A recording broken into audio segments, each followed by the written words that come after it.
إن الحمد لله نحمده ونستعينه ونستغفره ونتوب إليه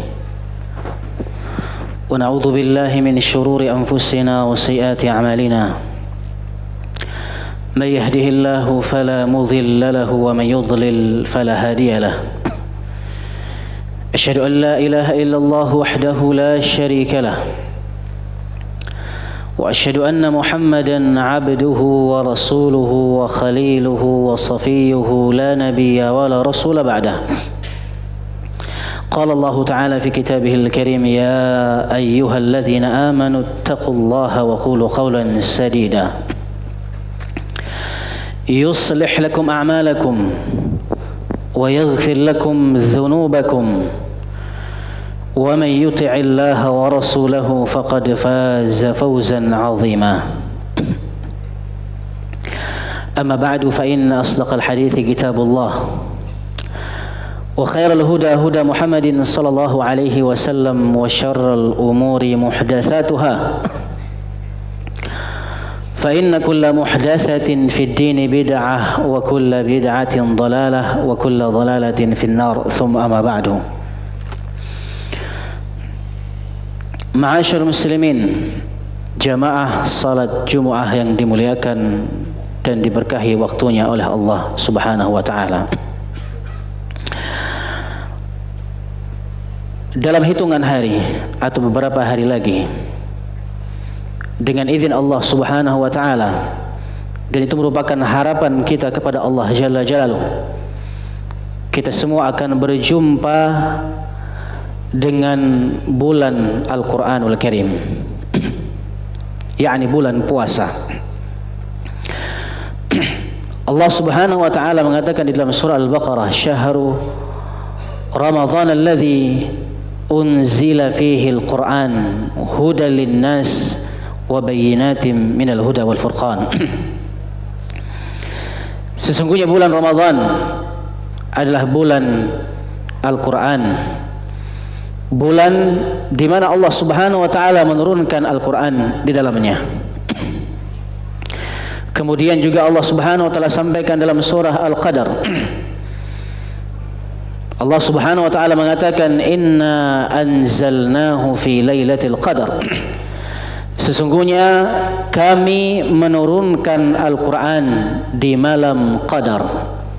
Dan kita semua tahu bahwasanya malam Qadar itu terdapat di dalam salah satu malam-malam bulan Ramadan.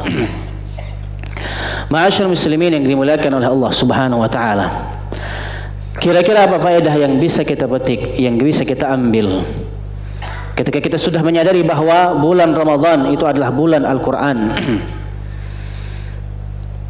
Faedah penting yang bisa kita petik adalah bahwa kita yang merasa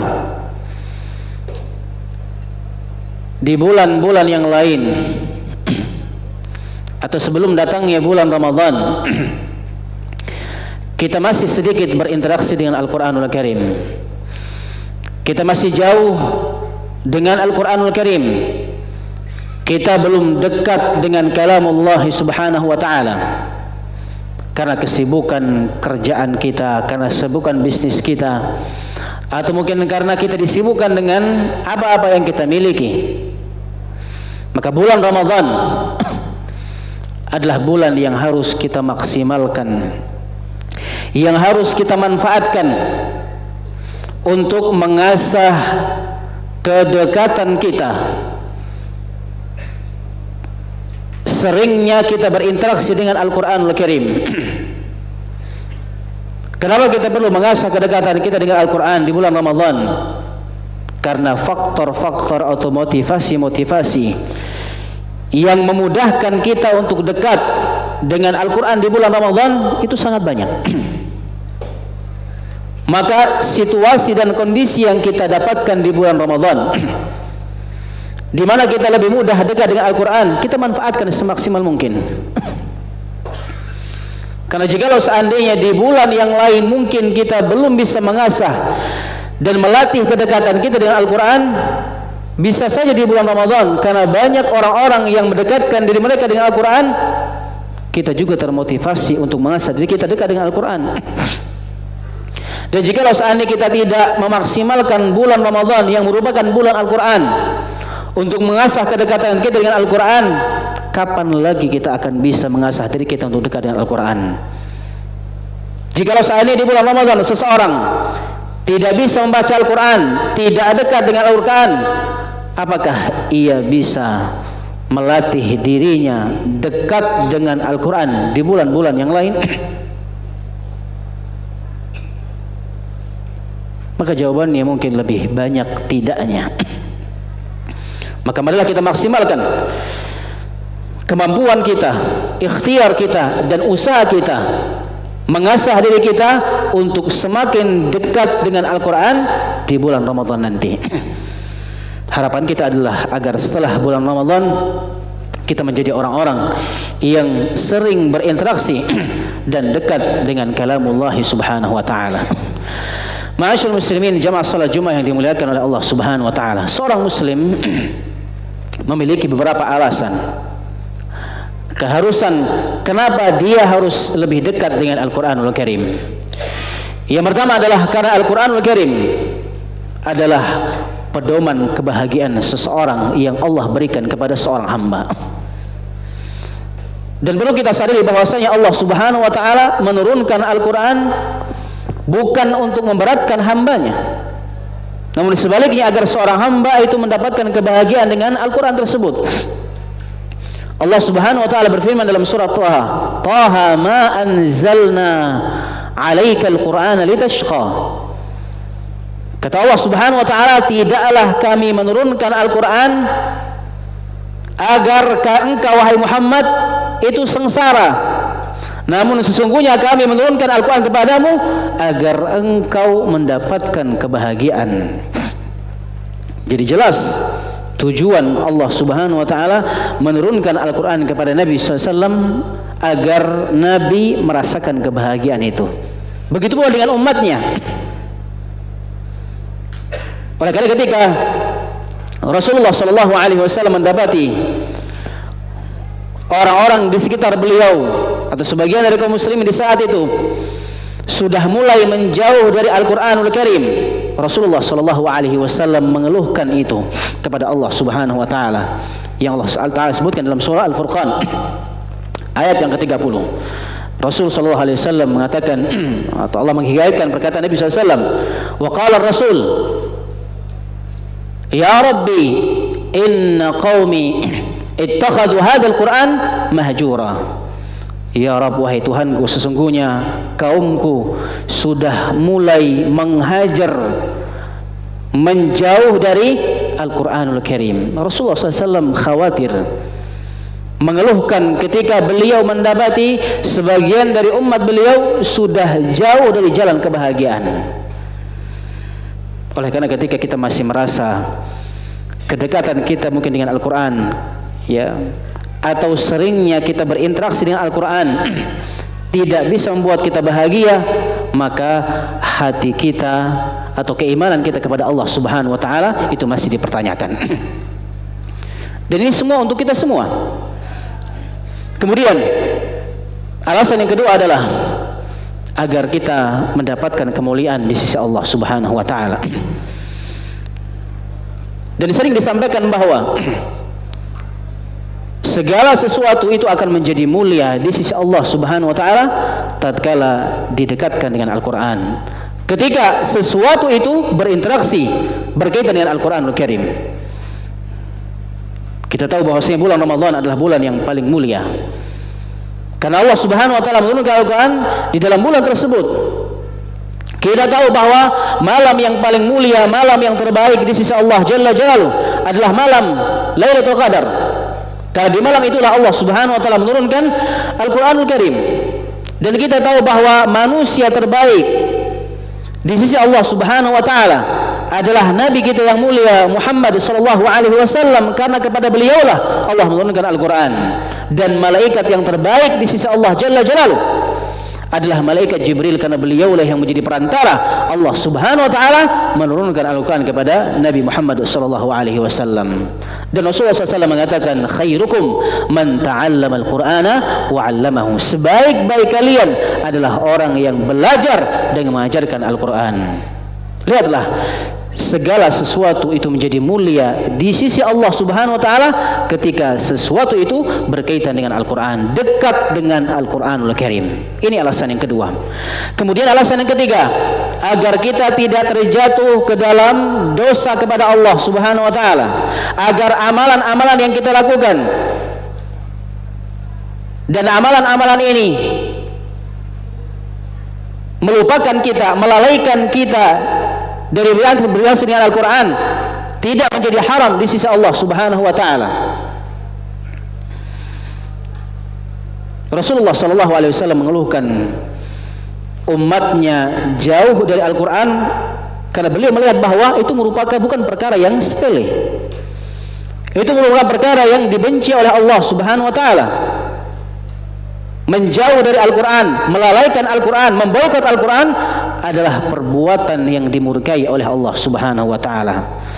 Maka sudah sangat wajar Nabi sallallahu alaihi wasallam mengeluhkan itu. Kalau seandainya itu adalah perkara yang biasa-biasa saja, Rasulullah sallallahu alaihi wasallam tidak akan mengeluhkan itu kepada Allah Subhanahu wa taala. Artinya ada kemungkinan seseorang yang melupakan Al-Quran, jauh dari Al-Quran, sering melalaikan Al-Quran, terjatuh ke dalam dosa kepada Allah Jalla Jalaluhu. Dan ini dikuatkan dalam salah satu ayat dalam surat yang sama, yakni surah Al-Furqan ayat yang ke-28 sampai ayat yang ke-29. Ketika Allah Subhanahu wa taala mengkisahkan seseorang di hari kiamat yang menggigit kedua tangannya karena meninggalkan Al-Quran. Allah Subhanahu wa taala mengatakan, wa yauma ya'addu adh-dhalimu 'ala yadayhi yaqulu ya laitani ittakhadtu ma'a ar-rasuli sabila ya laitani lam attakhidh fulanan khalila qala qad ja'ani 'ani dzikri ba'da id ja'ani. Dalam ayat ini Allah Subhanahu wa taala menjelaskan kondisi seseorang yang meninggalkan Nabi sallallahu alaihi wasallam, kemudian meninggalkan burhan, meninggalkan Al-Quran yang telah datang kepadanya, kemudian dia melalaikannya.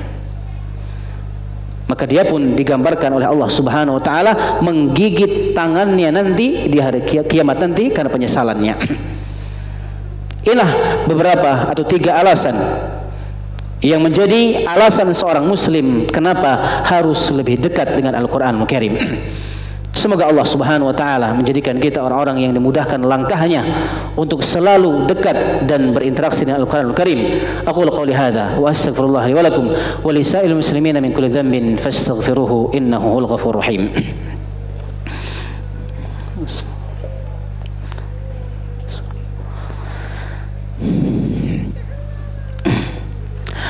Alhamdulillah wa kafa wassalatu wassalamu ala Rasulillahil Mustafa wa ala alihi wa ashabihi وسلم تسليما كثيرا أما بعد عباد الله أوصيكم ونفسي بتقوى الله لعلكم ترحمون.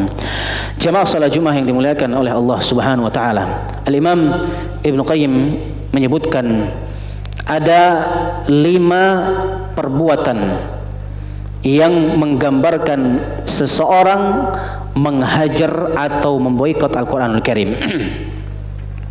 Yang pertama kata beliau, hijru sima'ihi wal imani bihi wal isgha ilaihi. Ketika seseorang sudah tidak memperhatikan Al-Quran, perhatiannya terhadap Al-Quran itu lebih sedikit daripada perhatian kepada yang lain, dari perkara-perkara yang dimubahkan oleh Allah Subhanahu wa taala. Di zaman Nabi sallallahu alaihi wasallam ada seorang yang bernama Haris ibn Nadhr. Orang ini memang kerjaannya keliling negeri atau daerah untuk mengumpulkan cerita. Kemudian ketika dia sudah berhasil mengumpulkan cerita, dia kembali ke Mekah atau ke Madinah. Kemudian menceritakan cerita-cerita tersebut kepada umat-umat Nabi sallallahu alaihi wasallam di saat itu. Tujuannya adalah agar umat Nabi sallallahu alaihi wasallam itu melalaikan Al-Qur'an. Maka di saat itulah Allah Subhanahu wa taala menurunkan salah satu ayat di dalam surah Luqman, wa minan nasi may yashri lahwal hadits, ayat yang menjadi dasar pengharaman ucapan-ucapan yang dilontarkan, kemudian ucapan tersebut bisa menjadi sebab orang-orang melalaikan dan menghajar Al-Quranul Karim. Artinya segala sesuatu selain itu, mungkin perkara-perkara yang mubah yang membuat kita melalaikan dan melupakan Al-Quranul Karim, memboikot Al-Quranul Karim, bisa saja menjadi perkara yang diharamkan atau dilarang oleh Allah Subhanahu wa taala. Karena ini merupakan salah satu bentuk menghajar atau memboikot Al-Quran. Kemudian yang kedua, di antara bentuk menghajar Al-Quran adalah hijrul amal bihi wal wuquf inda halalihi wa haramihi wa in qara'ahu wa amana bihi. Ketika seseorang tidak mengamalkan makna yang terkandung di dalam Al-Quran dan tidak mengindahkan apa-apa yang dihalalkan, kemudian apa-apa yang diharamkan, meskipun orang tersebut sudah membacanya setiap hari atau percaya kepada Al-Quran tersebut, tapi selama dia tidak mengamalkan isinya atau tidak mengindahkan makna yang terkandung di dalamnya, tidak mengindahkan perintah dan larangannya, maka dia termasuk orang-orang yang menghajar Al-Quranul Karim. Karena tujuan utama Allah Subhanahu wa taala menurunkan Al-Quran adalah liyu'mal bihi, sebagaimana perkataan Fudail bin Iyad, innama unzila al-Quran liyu'mal bihi, sesungguhnya Al-Quran diturunkan untuk diamalkan. Fattakhadhan nas qira'atahu amalan, dan di zaman kata Fudail, orang-orang sudah mulai menjadikan membaca Al-Quran itu adalah sebuah amalan, padahal itu salah. Tujuan utama adalah untuk diamalkan. Jadi ketika seseorang membaca Quran setiap hari, tapi ketika isinya tidak diamalkan, maka dia dikhawatirkan termasuk orang-orang yang menghajar Al-Quran. Kemudian yang ketiga adalah hijru at-tahakkum bihi, tidak menjadikan Quran sebagai hukum. Yang keempat, hijru tadabbur, ya. Hijru tadabbur bihi, ketika seseorang sudah banyak membaca Al-Quran tapi tidak mentadabburi isi-isinya. Terutama di bulan Ramadan, kita banyak mendapati orang-orang itu berlomba-lomba untuk menghatamkan Al-Quran, tapi mereka menghatamkan Al-Quran, berlomba untuk menyelesaikan bacaan Al-Quran 30 juz tanpa memahami maknanya, tanpa mentadabburi maknanya. Padahal Al-Imam Ibnu Qayyim pernah mengatakan, qira'atu ayatin ma'a tadabburin khairun min qira'ati khatmatin bighairi tadabburin. Membaca satu ayat dengan tadabbur, memahami maknanya, itu lebih afdal, lebih utama daripada membaca 30 juz tanpa mentadabburi isi-isinya. Maka ini kita maksimalkan ma'asyur muslimin yang dimuliakan oleh Allah Subhanahu wa taala. Di bulan Ramadan nanti tidak apa-apa kita membaca sedikit, namun yang terpenting adalah kita mentadabburi maknanya, kemudian kita bisa mengamalkan isinya. Di zaman salaf dahulu mereka menghatamkan itu lama. Sampai-sampai disebutkan Abdullah bin Umar itu menghatamkan, menghafal surah Al-Baqarah itu dalam waktu 8 tahun. Karena di antara kebiasaan mereka adalah mereka tidak akan melewati 10 ayat sebelum mereka menghafalkan, membaca, memahami, kemudian mengamalkan isinya. Itulah kebiasaan para salafus saleh. Kemudian terakhir di antara bentuk menghajar Al-Quran adalah hijrut tadawi bihi. Ketika seseorang sudah menjauh atau tidak menjadikan Al-Quran lagi sebagai obat dalam setiap penyakit yang dia derita. Padahal Allah Subhanahu wa taala mengatakan dalam surah Al-Isra, "Wa nunazzilu minal Qur'ani ma huwa syifaa'un wa rahmatun lil mu'minin." Sesungguhnya kami telah menurunkan Al-Quran sebagai rahmat dan penyembuh bagi orang-orang yang beriman. Dan harus kita yakini bahwasanya ya, Quran itu akan bisa menjadi penyembuh, akan bisa menjadi penawar ketika seseorang yakin bahwa Allah Subhanahu wa taala menjadikan Quran itu sebagai obat bagi orang-orang yang beriman.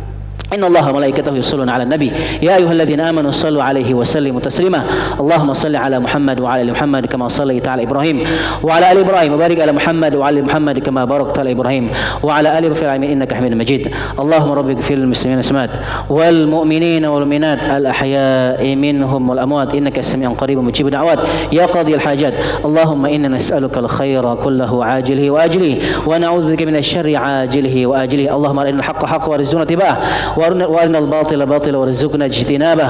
اللهم ربنا هب لنا من أزواجنا وذريتنا قرة أعين واجعلنا للمتقين إماما. اللهم بلغنا رمضان، اللهم بلغنا رمضان، اللهم يسر أعمالنا في رمضان. ربنا آتنا في الدنيا حسنة وفي الآخرة حسنة وقنا عذاب النار. عباد الله، إن الله يأمركم بالعدل والإحسان وإيتاء ذي القربى وينهى عن الفحشاء والمنكر والبغي يعظكم لعلكم تذكرون. فاذكروا الله يذكركم واشكروه على نعمه يزدكم ولذكر الله أكبر والله يعلم ما تصنعون. أقم الصلاة.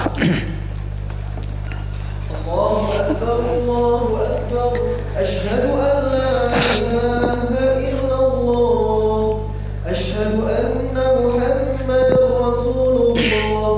حي على الصلاة حي على الفلاح قد قامت الصلاة قد قامت الصلاة. الله أكبر الله أكبر لا إله إلا الله. Allah istaqimu wa'tadilu tarasu sudul khilal. Safnya diluruskan, dirapatkan. Al-ka'b bil ka'b, mata kaki dengan mata kaki, wal mankib bil mankib. Tanadharu fima bainakum.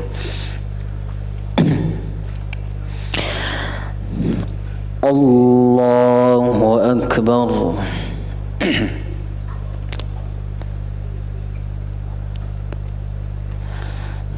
Bismillahirrahmanirrahim. الحمد لله رب العالمين الرحمن الرحيم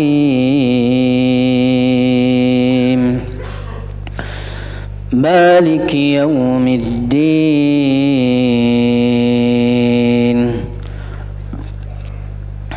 إياك نعبد وإياك نستعين اهدنا الصراط المستقيم صراط الذين أنعمت عليهم غير المغضوب عليهم ولا الضالين.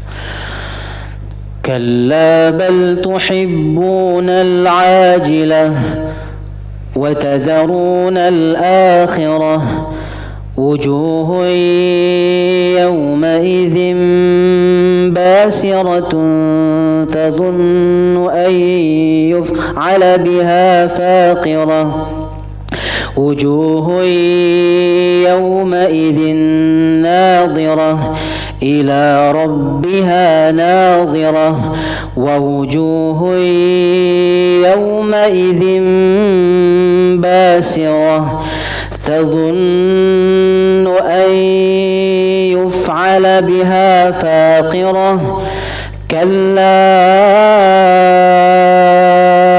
إذا بلغت التراقي وقيل من راق وظن أنه الفراق والتفت الساق بالساق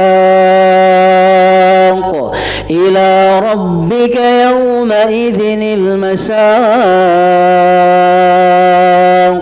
فلا صدق ولا صلى ولكن كذب وتولى ثم ذهب إلى أهله يتمطى أولى لك فأولى ثم أولى لك فأولى أيحسب الإنسان أن يترك سدى ألم يك نطفة من مني يمنى ثم كان علقة فخلق فسوى فجعل منه الزوجين الذكر والأنثى أليس ذلك بقادر على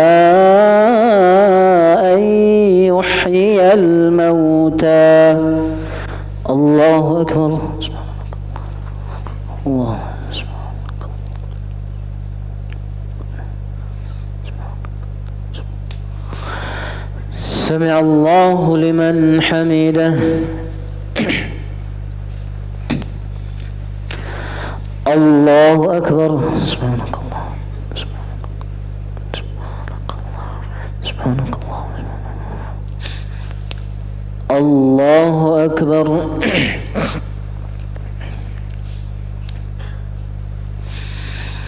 الله أكبر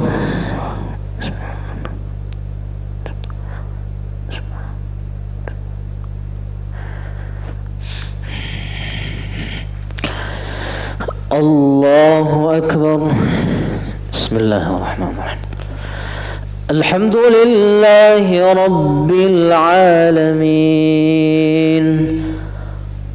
الرحمن الرحيم مالك يوم الدين إياك نعبد وإياك نستعين اهدنا الصراط المستقيم صراط الذين أنعمت عليهم غير المغضوب عليهم ولا الضالين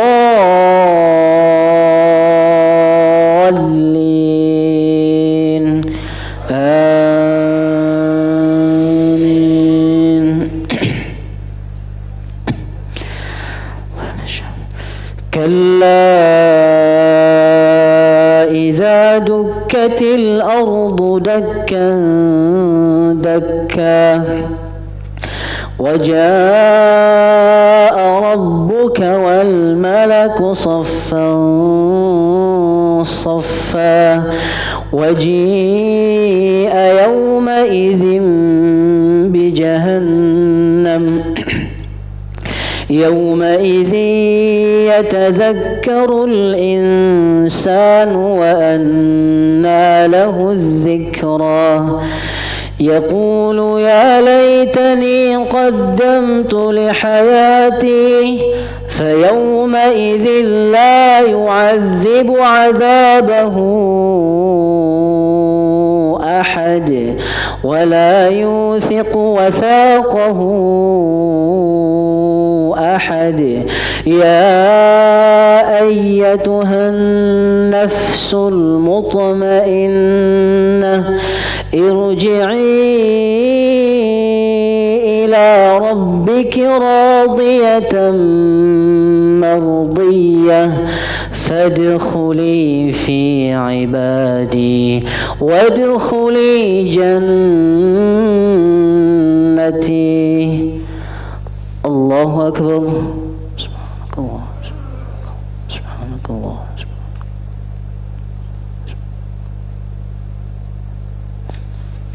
سمع الله لمن حمده الله أكبر سبحانك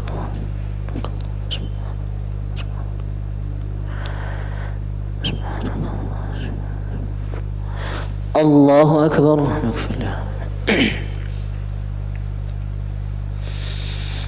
الله أكبر سبحانك اللهم سبحانك الله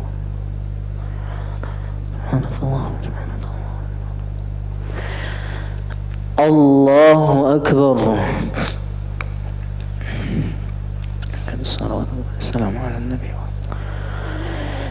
أشهد أن لا إله إلا الله أشهد أن محمدا رسول الله صلى الله عليه وسلم عليك على محمد الله بيني وبك من عذاب